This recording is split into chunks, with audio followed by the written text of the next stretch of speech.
ಹೇಗೆ ಬಂದಿದೆ ಸ್ವೀಟು? ಚೆನ್ನಾಗಿದೆ ಅಲ್ವಾ?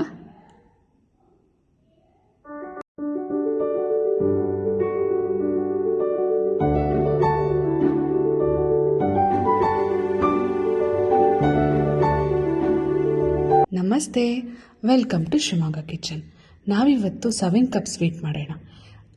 7 ಕಪ್ ಮಾಡೋಕ್ಕೆ ನಾನು ಮೊದಲಿಗೆ 1 ಕಪ್ ಕಡಲೆ ಹಿಟ್ಟು, ಅದೇ ಕಪ್ಪಲ್ಲಿ 1 ಕಪ್ ಹಾಲು, ಅದೇ ಕಪ್ಪಲ್ಲಿ 3 ಕಪ್ ಸಕ್ಕರೆ. ಕರೆಕ್ಟು ಎಲ್ಲದೂ ಒಂದೇ ಅಳತೆಯಲ್ಲಿರಲಿ. ಮೂರನ್ನು ಒಂದು ದಪ್ಪ ತೆಳದ ಪಾತ್ರೆಗೆ ಹಾಕಿ ಮಿಕ್ಸ್ ಮಾಡ್ಕೊಳ್ತೀನಿ. ಫಸ್ಟಿಗೆ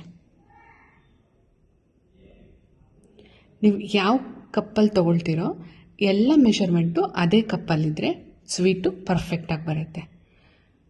ನೋಡಿ, ಹಾಲು, ಕಡಲೆ ಹಿಟ್ಟು, 3 ಕಪ್ ಸಕ್ಕರೆ, ಮೂರನ್ನು ಒಟ್ಟಿಗೆ ಒಂದು ಪ್ಯಾನಿಗೆ ಹಾಕ್ಕೊಂಡು ಒಲೆನೇ ಹಚ್ಚದೆ ಫಸ್ಟಿಗೆ ಚೂರು ಗಂಟಿಲ್ಲದೆ ಇದ್ದಂಗೆ ಕಲಿಸ್ಕೊಳ್ತಾ ಇದ್ದೀನಿ. ಒಲೆ ಹಚ್ಚದೆ ಫಸ್ಟಿಗೆ ಹಾಗೆ ಕಲಿಸ್ಕೊಂಡ್ರೆ ಮಾಡ್ಬೇಕಾದ್ರೆ ಗಂಟಾಗಲ್ಲ. ಇಲ್ಲ ನೀವು ಎಲ್ಲದನ್ನು ಒಟ್ಟಿಗೆ ಹಾಕಿ ಮಗಿಸ್ತಾ ಬಂದರೆ ಕಡಲೆ ಹಿಟ್ಟು ಗಂಟು ಉಳಿಯೋ ಚಾನ್ಸಸ್ ಇರುತ್ತೆ. ಫಸ್ಟಿಗೆ ಕಲಿಸ್ಕೊಳ್ಳೋದು ಸುಲಭದ ಕೆಲಸ. ನೋಡಿ, ಫಸ್ಟಿಗೆ ಕಲಿಸ್ಕೊಳ್ತಾ ಇದ್ದೀನಿ ನಾನು. ಅದನ್ನು ನೀಟಾಗಿ ಗಂಟಿಲ್ಲದೆ ಇದ್ದಂಗೆ ಕಲಸಿ ಕೈ ಆಡ್ಕೊಂಡಿದ್ದೀನಿ. ಈಗ ಒಲೆ ಹಚ್ಕೊಳ್ತಾ ಇದ್ದೀನಿ. ನೋಡಿ, ಇವಾಗ ಅದೇ ಕಪ್ಪಲ್ಲಿ 1 ಕಪ್ ಕಾಯಿ ತುರಿ ಸೇರಿಸ್ಕೊಳ್ತಾ ಇದ್ದೀನಿ. ತುಪ್ಪ ಹೇಗೆ ಹಾಕಬೇಕು? ತುಪ್ಪನ ಒಂದೇ ಸರಿ ಹಾಕ್ಕೊಳ್ಳೋಕೆ ಹೋಗ್ಬೇಡಿ, ಚೂಚೂರೆ ಹಾಕ್ಕೊಳ್ತಾ ಬರಬೇಕು. ನೋಡಿ, ಇವಾಗ ಫಸ್ಟು ಸಕ್ಕರೆ ಪೂರ್ತಿ ಕರಗೋ ತನಕನೂ ಹಾಗೆ ಬಿಟ್ಟಿದ್ದೀನಿ. ನಾನು ತುಪ್ಪ ಏನೂ ಹಾಕಿಲ್ಲ. ಹಾಗೆ ನೀಟಾಗಿ ತುಪ್ಪ ನಿಧಾನಕ್ಕೆ ಒಂದೊಂದೇ ಸ್ಪೂನ್ ಹಾಕ್ಕೊಳ್ತಾ ಬರಬೇಕು. ನೋಡಿ, ಇವಾಗ ಹಾಕಿದೆ. ಚೂಚೂರೆ ಇದೇ ರೀತಿ ಚೂಚೂರೆ ಬಗ್ಗಿಸ್ಕೊಂಡು ಬರೋಣ. ಅದು ತುಪ್ಪನ ಹೀರ್ಕೊಳ್ತಾ ಬರುತ್ತೆ. ನಾವು ಇಟ್ಟಿರೋ ಮಿಕ್ಸ್ಚರು ನಿಧಾನಕ್ಕೆ ಹೀಗೆ ಕೈ ಆಡಿಸ್ಕೊಂಡು ಬರೋಣ. ಈ ಸ್ವೀಟಿಗೆ 7 ಕಪ್ ಅಂತ ಯಾಕೆ ಹೆಸರು ಬಂತು? 1 ಕಪ್ ಕಾಯಿ ತುರಿ, 1 ಕಪ್ ತುಪ್ಪ, 1 ಕಪ್ ಕಡಲೆ ಹಿಟ್ಟು, 3 ಕಪ್ ಸಕ್ಕರೆ, 1 ಕಪ್ ಹಾಲು ಎಲ್ಲ ಸೇರಿಸಿದ್ರೆ ಕರೆಕ್ಟಾಗಿ 7 ಕಪ್ ಆಗುತ್ತೆ. ನೋಡಿ, ಇವಾಗ ಸಕ್ಕರೆ ಪೂರ್ತಿ ಕರಗಿದೆ ನಾವು ಹಾಕಿದ್ದು. ಮತ್ತೆ ಚೂರು ತುಪ್ಪ ಹಾಕ್ಕೊಳ್ತೀನಿ. ಹೀಗೆ ಒಂದೊಂದೇ ಸ್ಪೂನ್ ತುಪ್ಪ ಹಾಕ್ಕೊಳ್ತಾ ಮಗಚ್ತಾ ಇರೋದ್ರಿಂದ ತುಂಬ ಸಾಫ್ಟಾಗಿ ಬರುತ್ತೆ ಬರ್ಫಿ. ಹಾಗೆ ತಿನ್ಬೇಕಾದ್ರೆ ಟೆಕ್ಸ್ಚರ್ ಕೂಡ ಚೆನ್ನಾಗಿ ಬರುತ್ತೆ. ನೋಡಿ, ಇವಾಗ ಸಕ್ಕರೆ ಪೂರ್ತಿ ಕರಗಿ ಕುದಿಯೋಕ್ಕೆ ಶುರುವಾಗ್ತಾ ಇದೆ. ನಾನು ಚೂಚೂರೆ ತುಪ್ಪ ಹಾಕ್ಕೊಂಡು ಕಲಿಸ್ತಾ ಇದ್ದೀನಿ.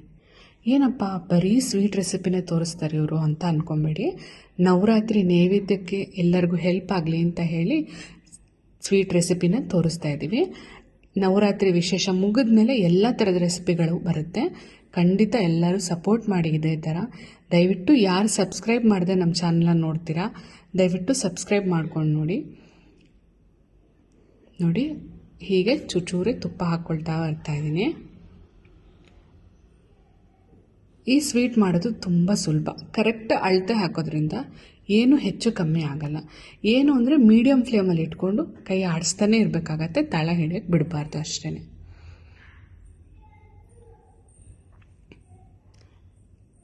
ಈ ಸ್ವೀಟ್ ಮಾಡೋದು ತುಂಬ ಸುಲಭ, ಹೌದು.